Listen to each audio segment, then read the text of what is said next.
오늘 하나님께 주신 말씀은 누가복음 8장 4절부터 15절까지 말씀입니다. 누가복음 4장 8장 4절부터 4절 하나님의 말씀입니다. 각 동네 사람들이 예수께로 나와 큰 무리를 이루니 예수께서 비유로 말씀하시되 씨를 뿌리는 자가 그 씨를 뿌리러 나가서 뿌릴새 더러는 길가에 떨어지며 밟히며 공중의 새들이 먹어버렸고 더러는 바위에 떨어지며 싹이 났다가 습기가 없으므로 말랐고 더러는 가시떨기 속에 떨어지며 가시가 함께 자라서 기운을 막았고 더러는 좋은 땅에 떨어지며 나서 100배의 결실을 하였느니라. 이 말씀을 하시고 외치시되 들을 귀 있는 자는 들을지어다. 제자들이 이 뒤의 뜻을 모르니 이르시되 하나님 나라의 비밀을 아는 것이 너에게는 허락되었으나 다른 사람에게는 비유로 하나니 이는 그들로 보아도 보지 못하고 들어도 깨닫지 못하게 하려 함이라. 이 비유는 이러하니라. 씨는 하나님의 말씀이요 길가에 있다는 것은 말씀을 들은 자니 이에 마귀가 가서 그들이 믿어 구원을 얻지 못하게 하려고 말씀을 그 마음에서 빼앗는 것이요 바위에 있다는 것은 말씀을 들을 때 기쁨으로 받으나 뿌리가 없어 잠깐 믿다가 시련을 당할 때에 배반하는 자요 가시떨기에 떨어졌다는 것은 말씀을 들은 자이나 지내는 중 이생의 염려와 재물과 향락의 기운이 막혀 온전히 결실하지 못하는 자요 좋은 땅에 있다는 것은 착하고 조름하고 말씀을 듣고 지키어 인내로 결실하는 자니라. 아멘.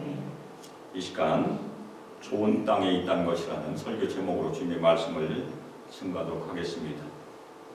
사람은 쉽게 변하지 않는다는 것을 저희가 경험으로 알고 있습니다. 구약에 나오는 인물 중에서 가장 마음에 끌리는 인물이 누구입니까? 어떤 분들은 아마 아브라함을 좋아하는 분들도 있을 것이고 어떤 분들은 이삭을 좋아할 수도 있고 야곱을 좋아할 수도 있고 또 어떤 분들은 요셉이나 다윗을 좋아할 수도 있습니다. 근데 우리와 가장 성정이 비슷한 사람은 누구일까요? 야곱이 아닐까 생각해 봅니다. 야곱은 쉽게 변하지 않는 사람의 대표적인 예입니다. 이삭에 대해서는 창세기 짧게 등장해. 이삭은 왜 짧게 등장합니까? 굉장히 조용하고 별다른 일이 없었어요. 그런데 야곱은 길게 쓰여져 있습니다. 많은 일이 있었으니까. 야곱은 산전수전을 다 겪은 사람입니다. 그리고 그 산전수전을 겪어가면서 천천히 변화해 갔던 사람의 대표적인 예가 야곱입니다. 야곱은 누구를 속였습니까? 형 에서도 속였고 아버지도 속였어요. 그래서 무엇을 뺏었죠? 장자권과 축복까지도 다 뺏었죠. 그리고 야곱은 자신이 위기에 처하면 하나님을 또 간절히 찾았습니다. 그래서 하나님께서 자신을 보여주시고 자신을 드러내셨어요. 거기서 단을 쌓고 그곳의 이름을 뭐라고 불렀습니까? 베델이라고 불렀어요. 하나님의 집. 나중에 다시 돌아와서 이름을 추가하죠. 뭐라고 추가합니까? 엘베델. 베델의 하나님이라는 뜻이죠. 그런데 야곱은 그 어려움이 지나가면 하나님을 찾지 않아요.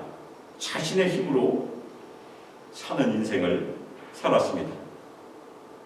야곱이 거짓말의 구단이라고 하면 야곱보다 한 수 높은 사람은 누구입니까? 외삼촌 라반, 10단. 그래서 라반 밑에서 20년을 고생하잖아요. 그런데 야곱의 인생 가운데 큰 전환점을 맞게 된 아주 중요한 사건이 있는데 그것이 어디입니까? 야복강 나루토에. 야복강 나루토에서 하나님의 사자와 밤새도록 씨름을 하게 됩니다. 이 씨름을 하기 전에는 형 에서를 두려워했어요. 그런데 하나님의 사자와 밤새도록 씨름을 하고 환도뼈까지 한 대 맞아서 쩔뚝거리는 이 야곱은 에서를 두려워하지 않아요. 두려움 없이 자신의 형 에서를 만나게 됩니다. 그리고 야곱은 이때 완전히 변했을까요? 근데 이후에 얘기를 읽어보면 완전히 변하지 않았어요. 아직도 인간적인 모습들이 많이 남아 있습니다. 야곱은 형 에서부터 벗어나기 위해서 세겜 땅으로 갔어요. 이방인의 땅으로 갔죠. 근데 그곳에서 아주 큰 위기를 당합니다.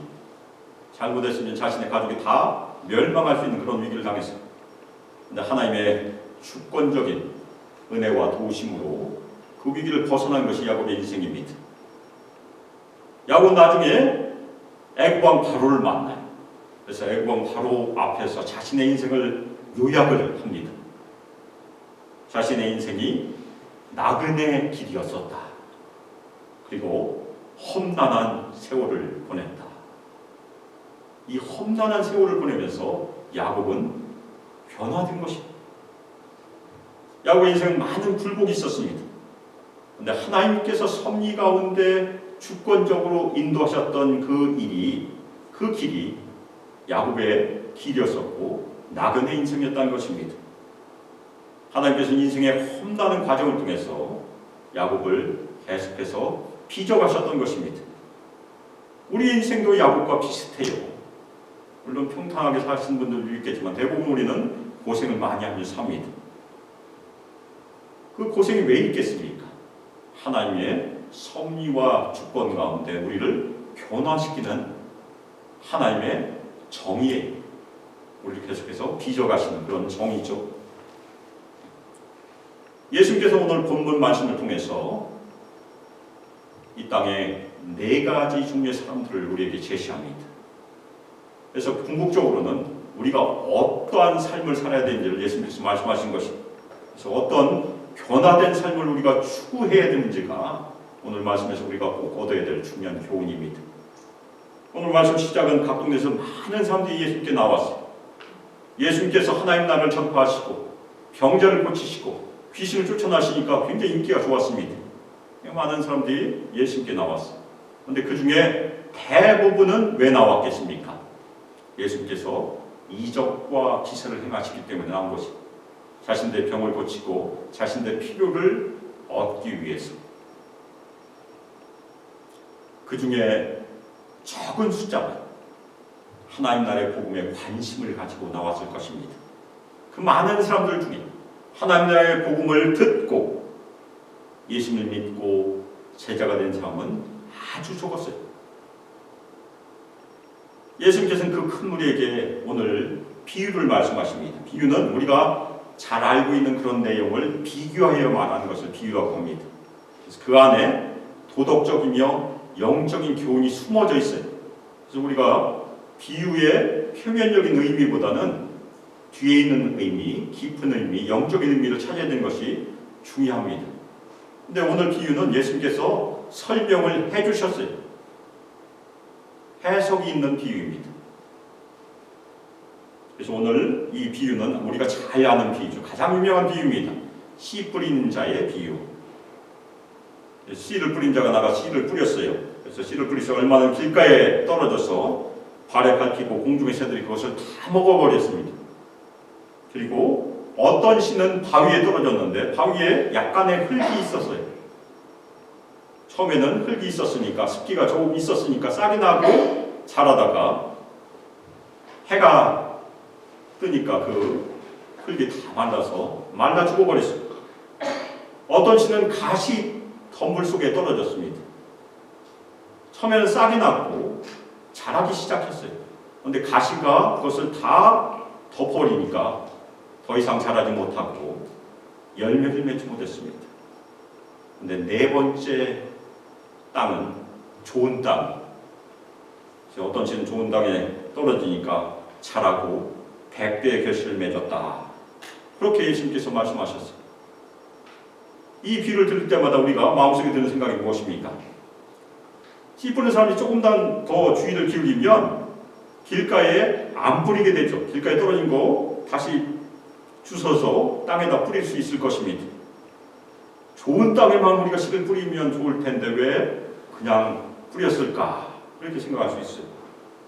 우리 한국 사람들은 부지런하지 않습니까?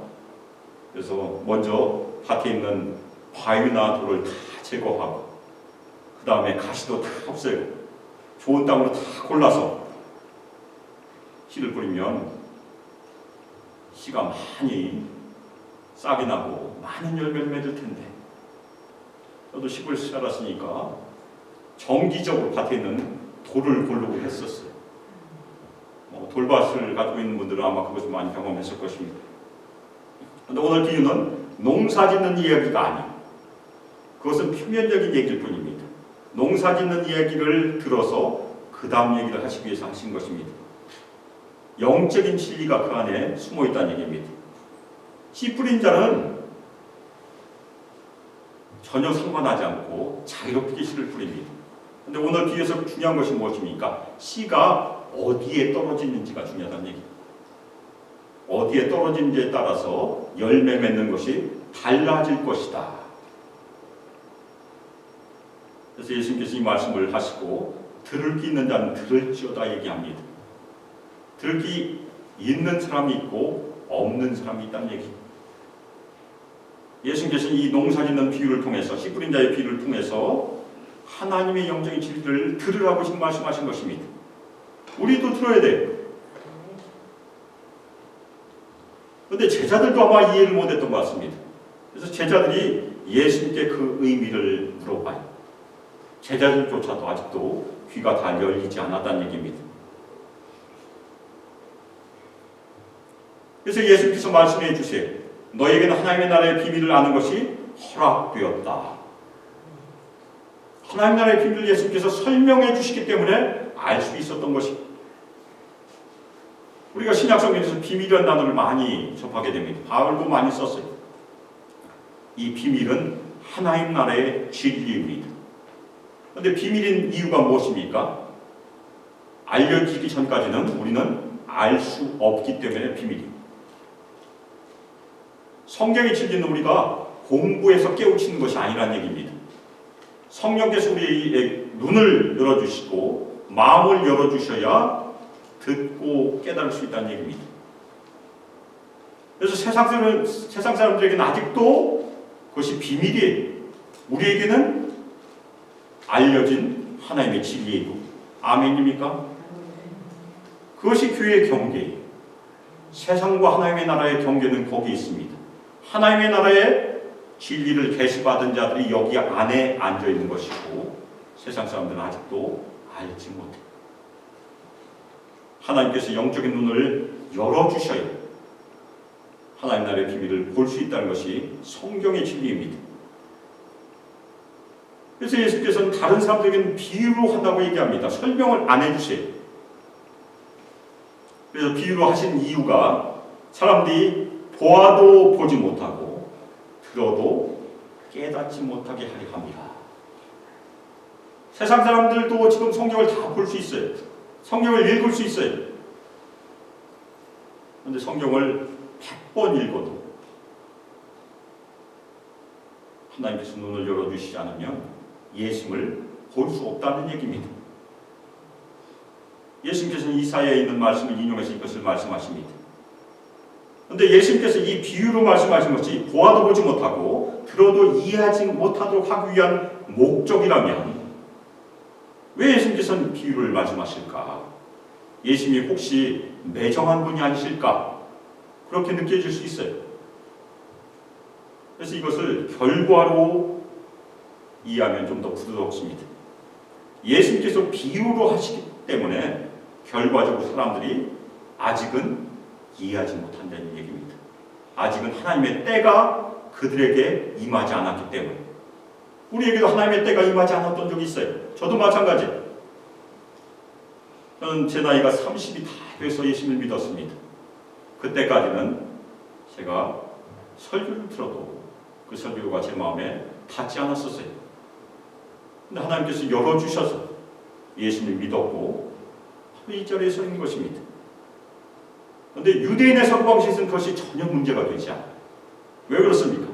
하나님은 모든 것을 통치하시는 주권적인 하나님이시고 섭리 가운데 인도하신 것이 그 사람들의 생각이에요. 그래서 그 사람들이 듣고 이해하는 것조차도 하나님의 주관적인 역사라는 것입니다. 하나님의 뜻 가운데 인도하신다면 전혀 문제가 되지 않아요. 사람들의 귀를 열고 마음을 여는 것도 하나님께서 하시는 역사라는 것입니다. 아멘입니까? 우리 뜻대로 예수 믿었다고 생각하면 전혀 안 된다는 얘기. 예수님께서 이 인용하신 이사야 문맥에서는 사람들이 마음이 굳어져서 듣지 못하고 보지 못하는 상태에 있었어요. 지금 세상 사람들이 그렇다는 얘기입니다. 하나님께서 귀를 열어주시고 마음을 부드럽게 하셔야 우리는 예수님의 비유를 듣고 이해하고 예수님을 믿을 수 있다는 얘기입니다. 그것이 오늘 말씀의 중요한 내용입니다. 예수님 제자들의 요청에 따라서 그 비유를 설명해 주시는데 씨는 하나님의 말씀입니다. 근데 씨 뿌린 자는 누구인지 말씀 안 하셨지만 씨 뿌린 자는 누구이겠습니까? 먼저는 예수님이세요. 예수님께서 씨 뿌린 자로 지금 씨를 뿌리고 계십니다.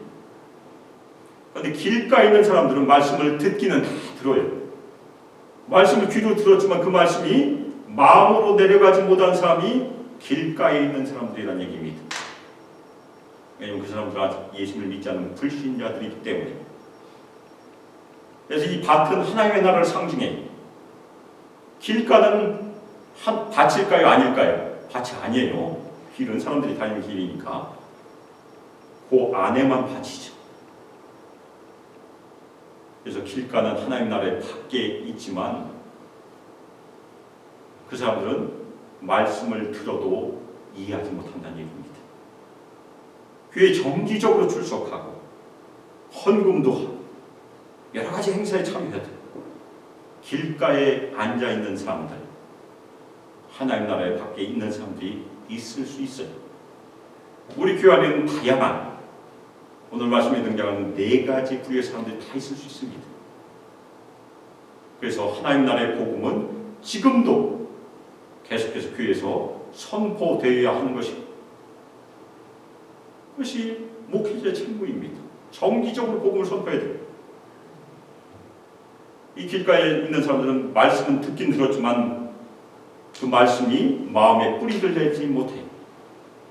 사탄이 방해하기 때문에, 사탄이 그 말씀을 아예 뺏어가 버리기 때문에 전혀 뿌리를 내지 못한다고 설명합니다. 다음으로는 바위에 있는 사람들. 말씀을 들을 때는 기쁨으로 잘 받습니다. 잠시 동안 감정적으로 기쁨을 얻는 사람들이 간혹 있을 수 있어요. 마음으로도 받아들여요. 그런데 뿌리를 든든히 내리지 못합니다. 뿌리를 든든히 내리지 못하면 환란이 오면 그냥 뽑혀버리죠.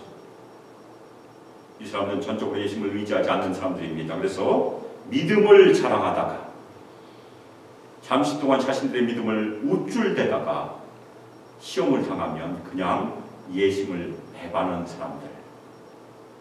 우리 주변에도 그런 사람들이 간혹 있습니다. 교회 열심히 다니다가 이런 말씀해서 죄송하지만 교회가 재미없어서 떠난 사람들이 간혹 있어요. 안타까운 일이 헌신해서 시험을 당하면 떨어지는 자들이 바로 이런 사람들입니다. 세 번째 부류는 가시 중에 떨어진 씨, 말씀을 다 들었어요. 말씀을 듣고 뿌리도 내렸어요. 자라기 시작했습니다. 그런데 그 다음에 열매를 맺어야 되는데 열매를 맺지 못하는 사람들. 근데 이 말씀에서 굉장히 중요한 것이 무엇입니까? 우리가 열매를 맺지 못하게 한 것이 이 세상에 많이 있다는 것입니다. 그 중에서 오늘 말씀을 보면 이생의 염려. 우리 이 세상에서 많은 염려가 있잖아요. 가정의 염려, 사회의 염려, 직장의 염려, 자식의 염려.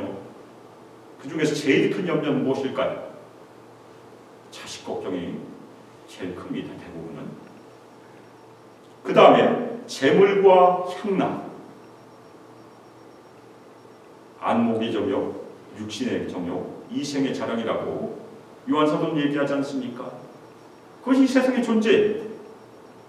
그것이 기운을 막아서 결실하지 못하게 하는 것이 이 세 번째 부류의 사람들입니다. 우리는 이 어려움을 많이 당합니다. 그래서 우리가 여기에서 벗어나야 되는 것이 굉장히 중요합니다. 그리고 우리가 바라는 가장 좋은 땅은 어디입니까? 지금 맨 마지막에 등장하는데 말씀을 정직하고 좋은 마음으로 받아들이고 기쁨으로 받아들이고 그 다음에 굳게 붙잡고 여기가 중요합니다. 말씀이 뿌리를 든든히 내리도록 계속해서 말씀을 굳게 붙잡아야 돼요. 그 다음에 인내로 열매를 맺는 사람들. 인내로 열매를 맺는다는 것은 단시간에 절대 이루어지지 않습니다. 오랜 세월이 걸립니다. 하지만 끝까지 인내함으로 믿음의 뿌리를 받고 성장하면서 세상의 공격에 대해서 계속해서 저항하고 믿음으로 인내함으로 열매를 맺어가는 사람들이 네 번째 가장 이상적인 사람들입니다. 우리 모든 성도들 좋은 땅에 있는 신자들로 하나님을 기쁘시게 하시기를 주님의 이름으로 축원합니다. 아멘. 그런데 예수님께서 우리 생각에는 좋은 땅에 있는 사람들에게만 말씀을 전하면 얼마나 좋겠어요. 거기다가 씨 뿌리면 나머지 씨 뿌리면 열매가 안 열리니까 그건 손해니까. 그런데 예수님께서는 열매를 맺지 못한 사람들을 길가에 있는 사람에게도 복음을 증거하시고 바위에 있는 사람에게도 복음을 증거하시고 가시덤불 속에 갇혀있는 사람에게도 복음을 증거하셨어요. 이것은 굉장히 비경제적인 것처럼 보여요. 그러면 왜 그렇습니까? 4가지 땅 중에 3가지 땅은 흉작입니다. 좋은 땅 하나만 풍작이에요. 그러면 4분의 1은 성공하고 4분의 3은 실패했다. 그러니까 25%는 성공하고 75%는 실패하면 손해보는 장사 아닐까요? 어떻게 생각하십니까? 언뜻 보기에는 손해보는 것처럼 보여요. 근데 중요한 것이 무엇입니까? 좋은 땅은 100배의 결실을 맺게 되어 있습니다. 아멘입니까? 그 100배의 결실이 나머지 손해를 다 커버하고도 넘친다는 얘기입니다. 하나님은 절대 손해보시는 분이 아니세요. 예수님도 마찬가지입니다. 하나님의 나라는 어떠한 어려움에도 배가 한다는 얘기입니다. 그것이 우리가 믿어야 될 중요한 진리예요. 또 하나 중요한 것은 예수님께서 이 4가지 부류의 사람들에게 계속해서 복음을 증거하신 중요한 이유는 무엇입니까? 그들도 하나님의 은혜를 입을 수 있다는 얘기입니다. 성령님의 도우심으로 길가에 있는 사람도, 바위에 있는 사람도, 가시덤불 속에 갇힌 사람도 좋은 땅으로 변화될 수 있다는 얘기. 아멘입니까? 우리 신자들은 무엇을 마음에 새겨야 될까요? 첫 번째, 우리가 어떤 땅인지를 스스로 물어보고 깨우쳐야 되는 것입니다. 우리의 영적인 선택 과연 무엇인가? 길가에 있는 것인가? 바위에 있는 것인가? 아니면 가시덤불에 갇혀 있는 것인가를 우리가 스스로 물어보고 확인해야 될 필요가 있습니다. 만약 우리가 바위에 있다면 무엇을 해야 됩니까? 우리 스스로 바위를 제거할 수 없어요. 우리는 성령의 도우심이 필요하다는 얘기입니다. 그리고 하나님께 간절히 구하고 성령의 도우심을 입어서 우리 마음속에 있는 바위를 드러내는 것이 우리가 내드리는 그것이 영적인 개간이에요. 개간. 우리가 땅을 개간한다고 하지 않습니까? 우리를 걸려 넘어지게 하는 것들을 계속해서 제거하는 것이 영적인 개간입니다. 또 하나 우리가 버려야 될 것이 무엇입니까? 이생의 염려 그리고 재물과 향락의 유혹에 대해서 단호하게 우리는 뭐라고 얘기해야 됩니까? NO! 아멘입니까? 그것이 우리가 해야 될 일이라는 얘기입니다. 우리가 항상 유혹한 것이 있다는 얘기. 우리 수학교 모든 성도들은 더 이상 길가에 있지 않고 하나님의 은혜를 입어서 이미 하나님의 밭에 들어왔음을 감사하시기를 주님의 이름으로 축원합니다. 아멘. 우리 이미 밭에 와 있어요. 그런데 밭에 와 있다고 해서 다 됐구나. 우리 나 천국에 간다. 그렇게 현실에 안주하지 마시고 혹시라도 마음속에 바위가 있다면 성령의 도심을 간절히 구해서 바위를 제거하시길 주님의 이름으로 축원합니다. 그리고 이생의 염려 많이 있어요. 나이가 들어가면 건강의 염려도 또 하나 추가되죠.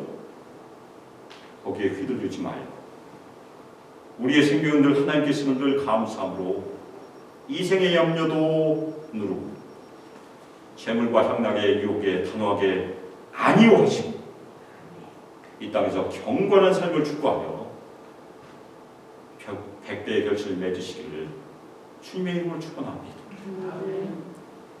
우리 수강교회가 왜 여기 모여 있습니까? 우리 성도들이 모여 있는 중요한 이유는 우리 다 좋은 땅에서 백배의 결실을 맺어서 영적인 배가를 이루도록 여기 모여 있습니다. 우리 모든 성도들 이 어려운 시기에 연합하여 영적인 배가를 이루는 좋은 땅들로 하나님께 순종하시기를 주 예수 그리스도의 이름으로 축복하며 기도합니다. 아멘. 이 시간 이제는 주 예수 그리스도의 은혜와 하나님의 사랑, 성령 하나님의 교통하심과 우리에게 권능 부어주시고 충만 임재하시고 인도하시며 이 예수 그리스도를 늘 신실함으로 믿으며 주님을 신실하게 따르고 저희 마음에 있는 바위를 끊임없이 제거하고 이 생의 염려도 버리고 우리를 유혹하는 재물과 향락의 유혹에 단호하게 거절하고 하나님의 나라를 해가하며 하나님의 나라를 끝까지 전파하기를 소망합니다. 저희 수망교회 모든 성도들과 우리 청년들과 유사이들 위해 영원토록 함께하기를 주 예수 그리스도의 이름으로 축복하며 기도 올려드립니다. 아멘.